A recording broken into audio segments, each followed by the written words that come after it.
বলি যে খাইতে যে ডিম দুইটা ডিম করে খাইতে বললে খায় না, খাইতে বলে একদম অমানুষ হইছে। পরীক্ষা দেওয়ার পর যখন আসবো মা একদম আমাকে টানে নিয়ে আসছে, শোনা এদিকে ভালো করছো? হ্যাঁ মা অনেক ভালো করছি। মা বলতেছে মিথ্যা বলবি না, আমাকে মিথ্যা বলবি না, মাকে মিথ্যা বলা মহাপাপ। তাহলে বললাম যে তুমি জিজ্ঞেস করলা কেন?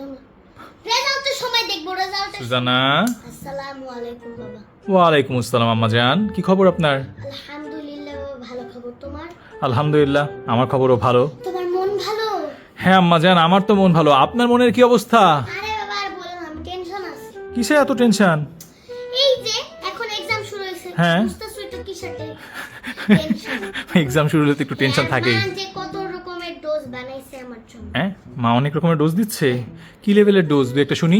হ্যাঁ এই যে ঘুমাচ্ছি। হ্যাঁ ঘুমাচ্ছো? ভোরবেলা উঠছি 6টার সময়। হ্যাঁ আরে মা বলতেছে আল্লাহ তুই 6টায় উঠছস, আমরা যখন পরীক্ষার সময় আমরা রাতের বেলা ঘুমাইতেই পারতাম, পড়ার একদম এক্সামের টেনশনের জন্য মরেই যাইতাম।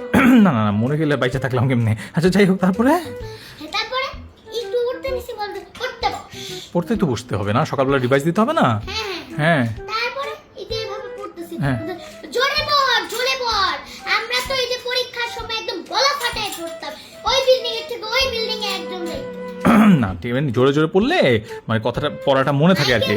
না মাইকের মতো না, মানে পড়াটা মনে থাকে, এটাই মা বুঝাইতে চাইছে। তা হয়েছে তো, তারপরে কাহিনী কি? তারপরে এই যে স্কুলে যাব, গাড়ির মধ্যে উঠছি, এখন রিভাইজ দিতে দিতে একটু না ওই দিক দিয়ে আছে জানালার মধ্যে। মা বলতেছে হায় আল্লাহ তুই কোথায় তাকাইছিস? তুই জানালার মধ্যে তাকাইছিস? আমরা পরীক্ষার সময় কোনো দিকে তাকাইতাম না, একদম এদিক চোখ কান মুখ সব খোলা রাখে একদম এটার দিকে তাকাইতাম না। মানে বইয়ের দিকেই তো চোখ দিতে হবে, এটাই। একদম বইটা একদম মুখের মধ্যে ঢুকাই। না না, বই মুখের মধ্যে ঢুকাইতে বলে না, মানে বলছে যে এদিক ওদিকে মনোযোগ না দিয়ে পরীক্ষা একটু একটু পরে রিভাইজ দিচ্ছ, এই জন্য বলছে আর কি। যাক হয়েছে তো, এটাই তো কাহিনী নাকি? তারপর শুনো, ও আরো কাহিনী আছে?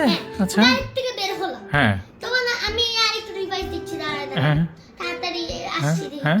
তখন আমার মার কয়টা ভাবি আসছে। ভাবি আসছে, হ্যাঁ। এখন আমার মা বলতেছে যে ভাবি জানেন না আমার মেয়ে কিচ্ছু পারে না, একদম মাথার মধ্যে কোনো ঘিলু নাই, এত বড় মাথা কিন্তু ব্রেন এত বড়। বলি যে খাইতে যে ডিম দুইটা ডিম করে খাইতে বললে খায় না, খাইতে বলে একদম অমানুষ হইছে।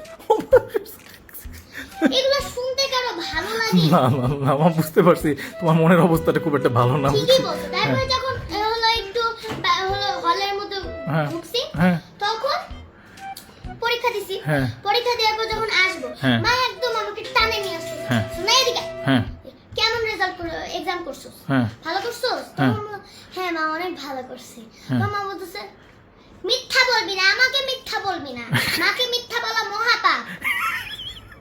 তাহলে বললাম যে তুমি জিজ্ঞেস করলা কেন?